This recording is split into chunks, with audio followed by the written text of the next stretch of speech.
Today's lesson is called Being Smart with Smartphone Use.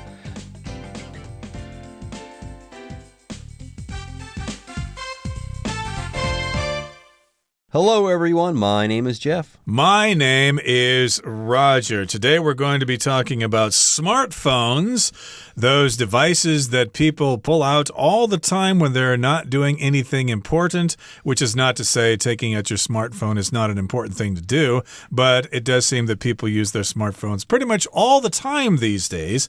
But I guess some people think that too much of a good thing might be bad. Yes, today we're going to talk about smartphone use. Let's talk about what constitutes being smart with your smartphone. We'll get started on this article right after a short break. Being smart with smartphone use. Smartphones have undeniably changed our lives, but the extent to which these devices have brought about positive or negative changes is not always obvious. As we have done with other technologies, we ought to take a step back and determine the ways in which smartphones are beneficial and those in which they are not. There are plenty of convincing arguments on both sides.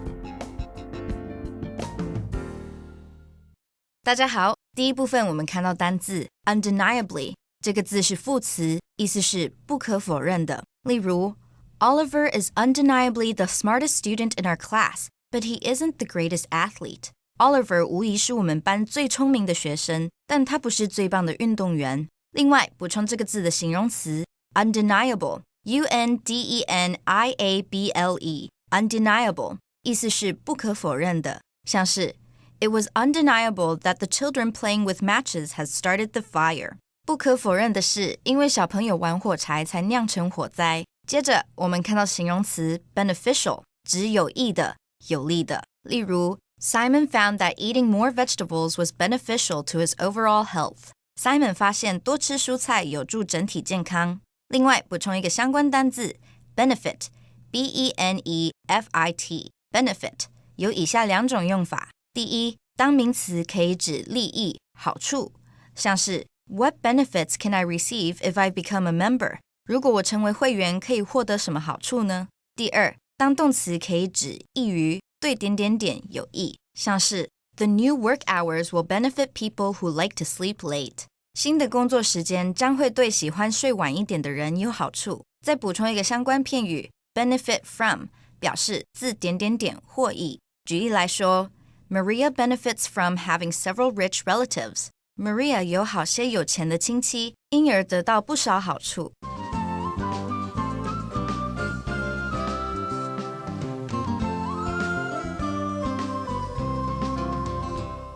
Okay, so you all know what a smartphone is.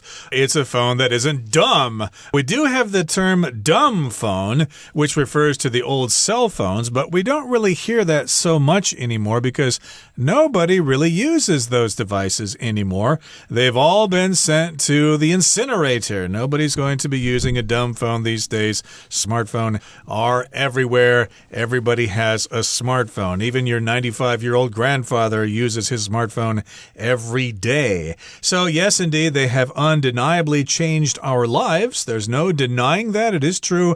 They are a part of our lives. But the extent to which these devices have brought about positive or negative changes is not always obvious. Okay, so yes, we do recognize that they are part of our lives and they have changed our lives. That is undeniable. If something's undeniable, well, it's so obvious that you just cannot deny it.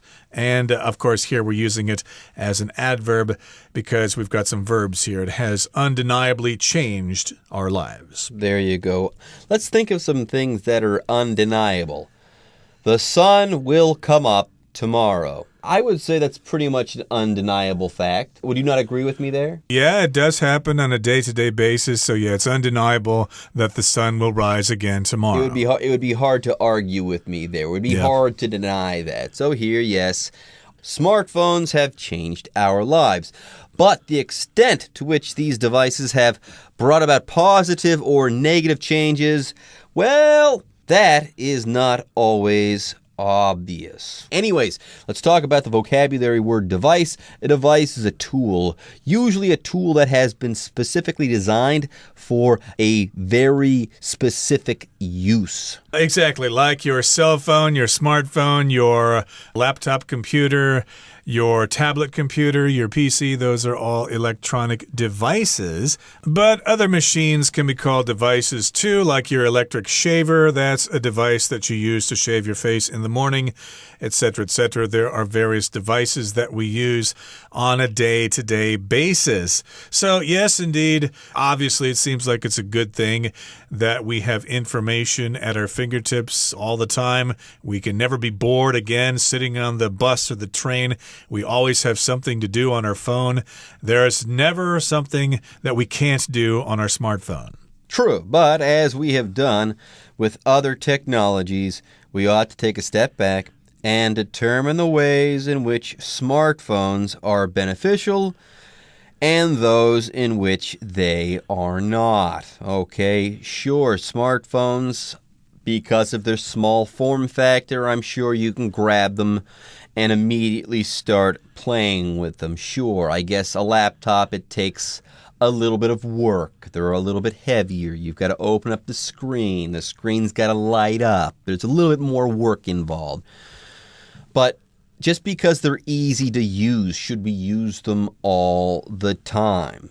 Maybe not. So let's go ahead and take a step back, try to see the big picture, and determine the ways that smartphones are good and ways in which they're bad. By the way, the word beneficial, okay, that's an adjective. If something is beneficial, that means it is good for you. It does something good for you.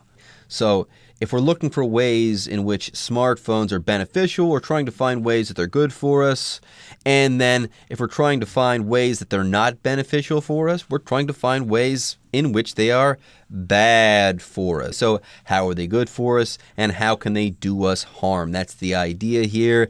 And there are plenty of convincing arguments on both sides. So let's take a look at the argument. Let's take a look at this debate. We'll start doing so after a short break. One of the benefits of smartphones is the convenience they offer. At the mere push of a button, we have enough information, entertainment, and access to services for multiple lifetimes. It's no surprise, then, that smartphones have become an indispensable part of our lives. This is especially true of Gen Zers, who are digital natives. These people have never experienced life without smartphones. Hence, they use their devices for everything.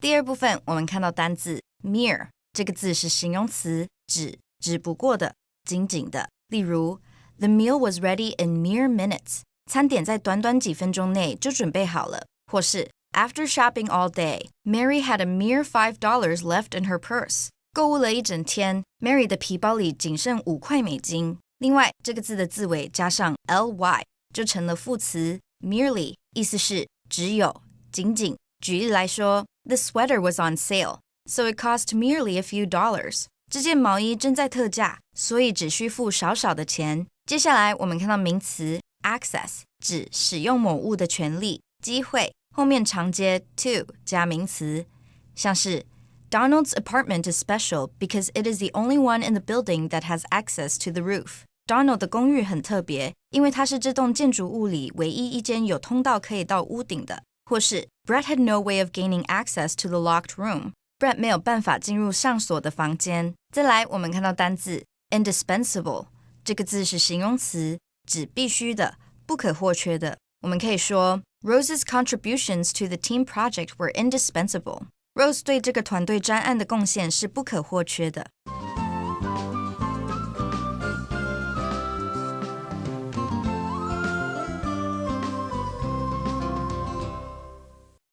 Okay, so first of all, we're going to talk about some of the pros of smartphones, the benefits of smartphones. One of the benefits of smartphones is the convenience they offer. They offer convenience. They are very convenient. So therefore, that is a benefit. No one can deny that. If you're trying to find your friend's house up in Zhishan or something like that, and you just can't find it, hey, you can turn on your phone and check out the map application, and you'll be there in no time. They are very convenient for that, so they offer that convenience. At the mere push of a button, we have enough information, entertainment, and access to services for multiple lifetimes. So it's just the push of a button, the mere push of a button. So mere just means the smallest amount of something. The mere thought of eating spaghetti right now drives me crazy because spaghetti is my favorite food. It only takes the push of a button. We have enough information, entertainment, and access to services for multiple lifetimes. And this is true. Do we always need access to all of this information, entertainment, and all these services? No, but it's true. This is pretty convenient. By the way, if you have access to something, you can use that thing. And when I'm talking about use, I'm not saying ability. I'm saying it's there for you and it is at hand. You can easily use that thing. With your smartphone, the world is at your disposal. You can reach out and touch anybody or anything, so to speak. And yes, I remember when we had to go to the library to check out books and to look at reference materials. Now you can just go to the internet and all that stuff is there and more. You have more at your fingertips now than you could have had over the course of multiple lifetimes. And by the way, multiple means many in this case. Yeah, my library near my house, it wasn't that big. Sometimes I had to special order materials. So to get everything at that library that I can get now with the click of a button, it might have taken many, many years. Lifetimes worth of years, indeed. You'd have to reincarnate several times to get that kind of information. So yeah, you couldn't do that in the past, but now you can. And it's no surprise then that smartphones have become an indispensable part of our lives. We can't live without them. It's no surprise. Yeah, everybody needs one. If you don't have one, you would be considered weird. Yes, if something is indispensable, you can't live without that thing. You have to have that thing. And yes, because these smartphones are so convenient, it's no surprise then that they have become indispensable. Indispensable. And this is especially true of Gen Zers, who are digital natives. We have different generations, of course. We've got Generation X, we've got the baby boomers, we've got Generation Y, the lost generation, etc., etc. And this is kind of a more recent one, Gen Zers. These are people who are digital natives. Digital here just refers to computer devices, the internet, and smartphones. And yes, there are some young people out there who don't know a world without these things, not like us old fogies here in the studio here who grew up at a time when we had to rely on answering machines for our phones. Yeah, these Gen Zers, what we're saying is that they've always had this technology at hand since they've grown up. They've always had computers and smartphones, especially. It says here, these people have never experienced life without smartphones, hence they use their devices for everything. Yes, hence or because of this, they use their devices for everything. They have to have their smartphones. It's like an extension of themselves. And they don't think it's unusual to be on your cell phone all the time. Okay, let's move on now to the third and final portion of today's lesson and continue talking about some of the benefits of smartphones. Smartphones also provide educational benefits, at least at the college level. Like computers, these devices provide access to a wealth of digital resources, which can make learning more interactive. Mobile devices, in other words, provide new ways to engage students. For some educators, the question is not whether students should use their phones in class, it is how to best use them. Of course, to answer this, they have to take into account the disadvantages. 最后第三部分，我们看到形容词 interactive 指互动的、相互交流的。举例来说 The museum uses interactive displays and games in order to appeal to children. 这间博物馆用互动展示和游戏来吸引孩童。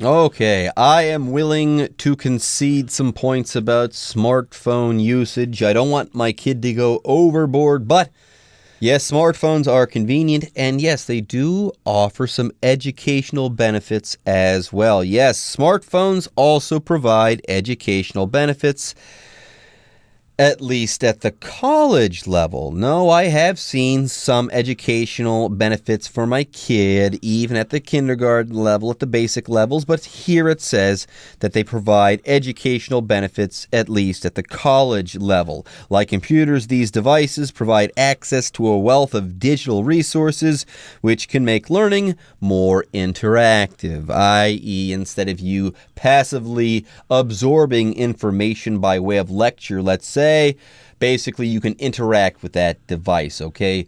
You can talk to it, let's say, or press buttons, and it can give you feedback. That's what interaction is all about, or that's how you would describe an interactive device. Yeah, basically they make education different. It's not like the old days where you just went to class and listened to the teacher talking all the time. You can certainly get information that way, but you can also get information by using your device at different times, or maybe even during class. It's kind of hard for me to imagine how devices are used in lecture halls these days. When I went to college lectures, you just had a notebook and a pen, and that was it.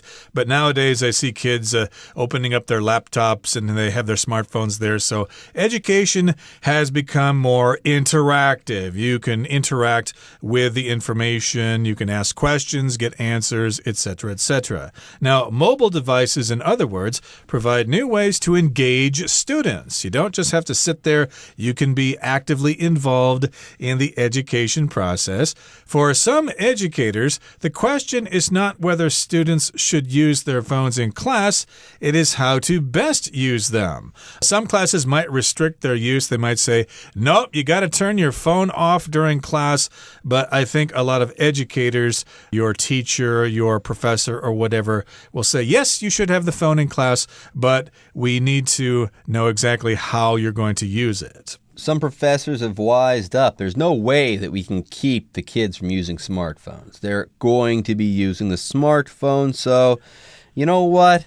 The question isn't whether or not these phones should be used in class. The question should be, how can we best use them? How are we going to utilize these phones to enhance the educational environment? That's the question. Of course, to answer this, they have to take into account the disadvantages. And there's the cliffhanger. I imagine we'll be talking about the cons of smartphone usage next time. Anyways, if you take something into account, you begin to think about that thing in a careful, thoughtful, and detailed way. Yep, we planned to have a picnic, but we forgot to take into account the weather. It just happened to rain that day, so we had to cancel our picnic, and we didn't have a backup plan. Okay, that brings us to the end of our explanation for today. Here comes our Chinese teacher.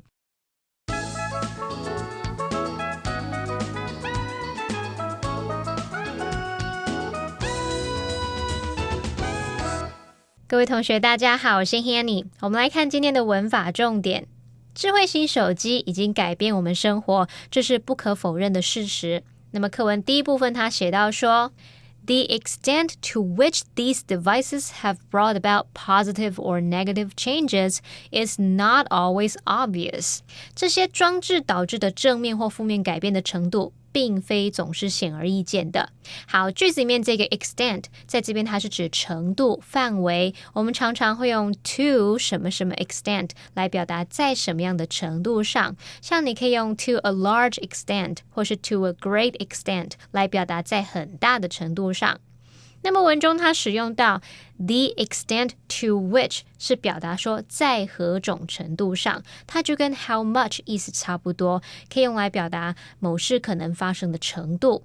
那我们另外补充几个跟 extent 相关用法，像你可以用 to what extent 来表达到什么程度，那么意思也就相当于 how much 或是 how far 等等。那么 to some extent 或是 to certain extent 或是 to an extent 它可以表达在某种程度上。